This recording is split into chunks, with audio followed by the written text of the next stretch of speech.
ನಿಮಗೆ ಬಂದಿರುವಂತಹದ್ದು 2 of sorts ಬಂದಿದೆ. ಕೆಲವೊಂದು ಇಂಡಿಸಿಷನ್ ಅಲ್ಲಿ ಇರುವಂತಹದ್ದು, ಯಾವುದೇ ರೀತಿಯ ಡಿಸಿಷನ್ ಅನ್ನ ಮಾಡಕ್ ಆಗ್ದಿರಾ ಅಥವಾ ಕೆಲವೊಂದು ಡಿಸಿಷನ್ ನ ಮಾಡ್ದಿರಾ ನೀವು ಸುಮ್ಮನೆ ಇರುವಂತಹದ್ದು ರೆಪ್ರೆಸೆಂಟ್ ಆಗ್ತಾ ಇದೆ ಬಾಟಮ್ ಆಫ್ ದ ಡಕ್ ಅಲ್ಲಿ. ನಿಮ್ಮ ಲವ್ ಲೈಫ್ ನ ವಿಚಾರದಲ್ಲಿ ರೀಸೆಂಟ್ ಪಾಸ್ಟ್ ನಲ್ಲಿ ಕೆಲವೊಂದು ರೀತಿಯ ಎಂಡಿಂಗ್ ಗಳಾಗಿರುವಂತಹದ್ದು, ಲವ್ ಲೈಫ್ ನ ವಿಚಾರದಲ್ಲಿ ಕೆಲವೊಂದು ರೀತಿಯ ಡಿಸ್ಟರ್ಬೆನ್ಸ್ ಗಳಾಗಿರುವಂತಹದ್ದು, ಅವ್ಯವಸ್ಥೆಗಳಾಗಿರುವಂತಹದ್ದು, ಸಮಾಧಾನ ಇಲ್ಲದೆ ಇರುವಂತಹದ್ದು ರೆಪ್ರೆಸೆಂಟ್ ಆಗ್ತಾ ಇದೆ. ಯಾಕೆ ಅಂದ್ರೆ ಲವ್ ಲೈಫ್ ನ ವಿಚಾರದಲ್ಲಿ ಯಾವುದೇ ರೀತಿಯ ಪಾಸಿಟಿವ್ ಬದಲಾವಣೆಗಳು ಆಗುತ್ತಾ ಅನ್ನುವಂತಹದ್ದು ನೀವು ಪಾಸ್ಟಿನಲ್ಲಿ ನೀವು ನಿಮ್ಮ ಲವ್ ಲೈಫ್ ನಲ್ಲಿ ನೀವು ಆಲೋಚನೆಯನ್ನ ಮಾಡಿದ್ದೀರಿ. ಕೆಲವೊಂದು ಬದಲಾವಣೆಗಳಾಗುವಂತ ಸಾಧ್ಯತೆಗಳಿದೆಯಾ ಅಂತ. ಆದ್ರೆ ಎಂಡಿಂಗ್ ಗಳಾಗಿರುವಂತಹದ್ದು ಯಾವುದೇ ರೀತಿಯ ಸರಿ ಹೋಗ್ತಿಲ್ದೇ ಇರುವಂತಹದ್ದು ರೆಪ್ರೆಸೆಂಟ್ ಆಗ್ತಾ ಇದೆ. ತುಂಬಾ ಆಲೋಚನೆಯನ್ನ ಮಾಡಿರುವಂತಹದ್ದು ನಿಮ್ಮ ಲವ್ ಲೈಫಿನ ವಿಚಾರವಾಗಿ ನಿದ್ರಾಹೀನತೆಗಳಾಗಿದೆ. ಕೆಲವೊಂದು ರೀತಿಯ ಸ್ಟ್ರೆಸ್ಸಿಗೆ ಒಳಗಾಗಿರುವಂತಹದ್ದು ನಿಮ್ಮ ರೀಸೆಂಟ್ ಪಾಸ್ಟಿನಲ್ಲಿ ನಡೆದಿರುವಂತಹದ್ದು. ಲವ್ ಲೈಫಿನ ವಿಚಾರವಾಗಿ ಯಾವುದೇ ರೀತಿಯ ಅಂತ ಸಮಾಧಾನದ ಏನು ನಿಮ್ಗೆ ನಡೆದಿಲ್ಲ. ಆ ಕಾರಣಕ್ಕೇನೆ ನಿಮ್ಗೆ ಕೆಲವೊಂದು ವಿಚಾರಗಳನ್ನ ಡಿಸಿಷನ್ ನ ತಗೊಳ್ಳುವಂತಹದ್ದು, ಡಿಸೈಡ್ ಅನ್ನ ಮಾಡುವಂತಹದ್ದು ನಿಮ್ಗೆ ಕಷ್ಟ ಆಗ್ತಾ ಇರೋದು.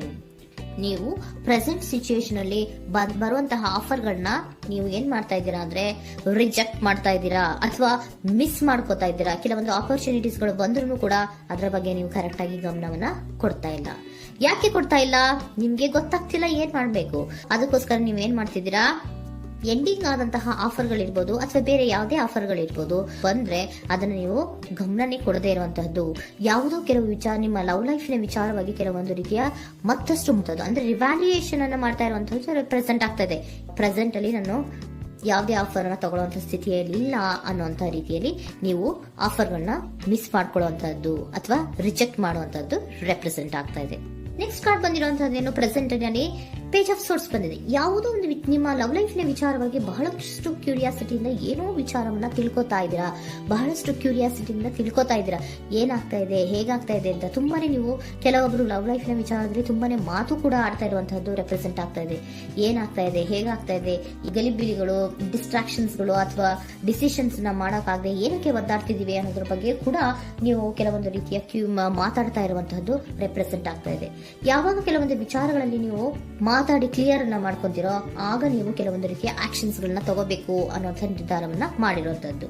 ಆಫರ್ಗಳು ಬಂದ್ರೂ ಕೂಡ ರೆಫ್ಯೂಸ್ ಮಾಡ್ತೀರಾ. ಆದ್ರೆ ಏನೀಗ ಹಿಂದೆ ಪಾಸ್ಟಿನಲ್ಲಿ ನಡೆದಿತ್ತೋ ಅದು ಯಾಕಾಯ್ತು, ಏನಕ್ಕೆ ಹಂಗಾಯ್ತು ಅನ್ನೋದ್ರ ಬಗ್ಗೆ ಕೂಡ ನೀವು ಮಾತಾಡುವಂತ ಸಾಧ್ಯತೆಗಳು ರೆಪ್ರೆಸೆಂಟ್ ಆಗ್ತಾ ಇದೆ ಪ್ರೆಸೆಂಟಿನಲ್ಲಿ. ಆಮೇಲೆ ನೀವು ಮಾತಾಡಿದ್ಮೇಲೆ ಕೆಲವೊಂದು ರೀತಿಯ ನಿರ್ಧಾರಗಳನ್ನ ಮಾಡುವಂತಹದ್ದು. ನೈಟ್ ಆಫ್ ವ್ಯಾಂಡ್ಸ್ ಬಂದಿದೆ. ಸೊ ಆವಾಗ ನೀವು ನಿಮ್ಮ ಕೆಲವೊಂದು ವಿಚಾರಗಳಲ್ಲಿ ಕ್ಲಾರಿಟಿಗೆ ಬಂದ್ಮೇಲೆ ನಿಮ್ಮ ಲವ್ ಲೈಫಿನ ವಿಚಾರದಲ್ಲಿ ಕೆಲವೊಂದು ಆಕ್ಷನ್ ಗಳನ್ನ ತಗೊಳ್ಳುವಂತಹದ್ದು ರೆಪ್ರೆಸೆಂಟ್ ಆಗ್ತಾ ಇದೆ. ಹಾಗೆ ಏನ್ ಆಕ್ಷನ್ಸ್ ಗಳನ್ನ ತಗೋತೀರಾ? ಈಗ ಕೆಲವೊಂದು ರೀತಿಯ ಆಫರ್ಗಳನ್ನ ನೀವು ಬಂದಂತಹ ಆಫರ್ಗಳನ್ನ ನೀವು ಏನ್ ಮಾಡಿದೀರಾ, ರೆಫ್ಯೂಸ್ ಅನ್ನ ಅಟ್ ಪ್ರೆಸೆಂಟ್ ಅಲ್ಲಿ ಮಾಡಿದ್ದೀರಾ. ಈಗಲೂ ಕೂಡ ನೀವು ಬಂದಂತಹ ಆಫರ್ ಅನ್ನ ನೀವೇನ್ ಮಾಡ್ತೀರಾ, ರೆಫ್ಯೂಸ್ ಅನ್ನ ಮಾಡ್ತೀರಾ ಅಥವಾ ರಿಜೆಕ್ಟ್ ಅನ್ನ ಮಾಡ್ತೀರಾ. ಯಾಕೆ? ಸೆಕೆಂಡ್ ಕಾರ್ಡ್ ನಿಮ್ಗೆ ಇಮಿಡಿಯೇಟ್ ಫ್ಯೂಚರ್ ನಲ್ಲಿ ಸೆಕೆಂಡ್ ಕಾರ್ಡ್ ಬಂದಿರೋದು ಯಾವುದು, ಹಾರ್ಮೆಟ್ ಕಾರ್ಡ್ ಬಂದಿದೆ. ಸೊ ಲೋನ್ಲಿನೆಸ್ ಅನ್ನ ರೆಪ್ರೆಸೆಂಟ್ ಮಾಡುತ್ತೆ. ಯಾಕೆ ಲೋನ್ಲಿನೆಸ್ ಅನ್ನ ರೆಪ್ರೆಸೆಂಟ್ ಮಾಡುತ್ತೆ? ಬೇಡಪ್ಪ, ಈ ಜಗ್ಲಿಂಗ್ ಗಳೇ ಬೇಡ.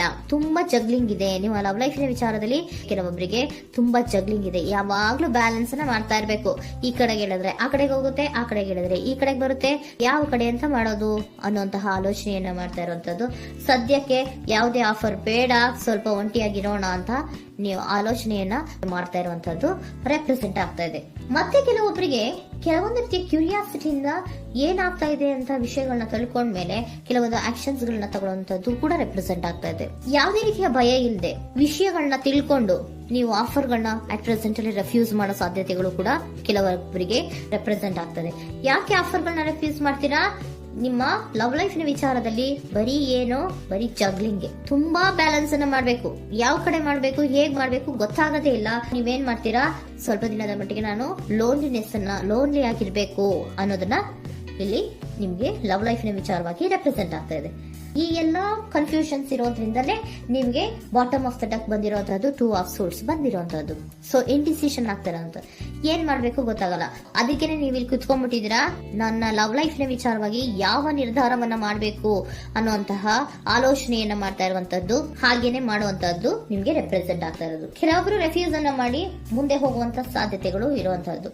ಮತ್ತೆ ಕೆಲವೊಬ್ರು ಆಫರ್ಗಳನ್ನು ಬರುವಂತದನ್ನ ಬ್ಯಾಲೆನ್ಸ್ ಅನ್ನ ಮಾಡಬೇಕು, ಜಗ್ಲಿಂಗ್ ಅನ್ನ ಮಾಡಬೇಕು, ಸಾಧ್ಯದ ಮಟ್ಟಿಗೆ ಒಂಟಿಯಾಗಿ ಇರೋಣ ಅಂತ ಆಲೋಚನೆಯನ್ನ ಮಾಡ್ತಾ ಇರುವಂತದ್ದು ರೆಪ್ರೆಸೆಂಟ್ ಆಗ್ತಾ ಇದೆ. ನಿಮಗೆ ಏಂಜಲ್ ಗೈಡೆನ್ಸ್ ಏನ್ ಕೊಡ್ತಾ ಇದ್ದಾರೆ, ಡೋಂಟ್ ಸ್ಟಾಪ್. ಇಲ್ಲಿ ಡೋಂಟ್ ಸ್ಟಾಪ್ ಇನ ಅರ್ಥ ಏನಪ್ಪಾ ಅಂದ್ರೆ, ಯಾವ ಕೆಲವು ವಿಚಾರಗಳ ಬಗ್ಗೆ ಕ್ಲಾರಿಟಿ ಬೇಕು ನಿಮ್ಗೆ, ಯಾವ ವಿಚಾರಗಳಲ್ಲಿ ನೀವು ಕನ್ಫ್ಯೂಷನ್ಸ್ ಅಲ್ಲಿ ಒದ್ದಾಡ್ತಾ ಇದ್ದೀರಾ, ಏನ್ ಕ್ಲಾರಿಟಿ ಬೇಕೋ ಅದನ್ನ ಧೈರ್ಯವಾಗಿ ಮುಂದೆ ಬಂದು ಅದನ್ನ ಕ್ಲಾರಿಟಿಯನ್ನ ತಗೊಂಡು ಮುಂದೆ ಹೋಗು, ಅಲ್ಲೇ ನಿಲ್ಸ್ಕೋಬೇಡ ಅನ್ನುವಂಥದ್ದನ್ನ ನಿಮ್ಗೆ ಹೇಳ್ತಾ ಇದ್ದಾರೆ. ಯಾವ ವಿಚಾರವನ್ನ ನೀವು ಲವ್ ಲೈಫ್ ನ ವಿಚಾರದಲ್ಲಿ ಏನ್ ಈ ಜಗ್ಲಿಂಗ್ಗಳು ಅಥವಾ ಈ ಬ್ಯಾಲೆನ್ಸ್ ಗಳನ್ನ ಮಾಡ್ಕೊಂಡು ಅಥವಾ ಎಳ್ದಾಟಗಳನ್ನ ಮಾಡ್ಕೊಂಡಿದ್ದೀರೋ ಅಲ್ಲಿಗೆ ಕ್ಲಾರಿಟಿಯನ್ನ ತಗೊಳ್ಳಿ, ಧೈರ್ಯವಾಗಿ ಕ್ಲಾರಿಟಿಯನ್ನ ತಗೊಂಡು ನೀವು ಮುಂದೆ ಆಕ್ಷನ್ಸ್ ಅನ್ನ ತಗೊಳ್ಳುವಂತದ್ದು ರೆಪ್ರೆಸೆಂಟ್ ಆಗ್ತಾ ಇದೆ.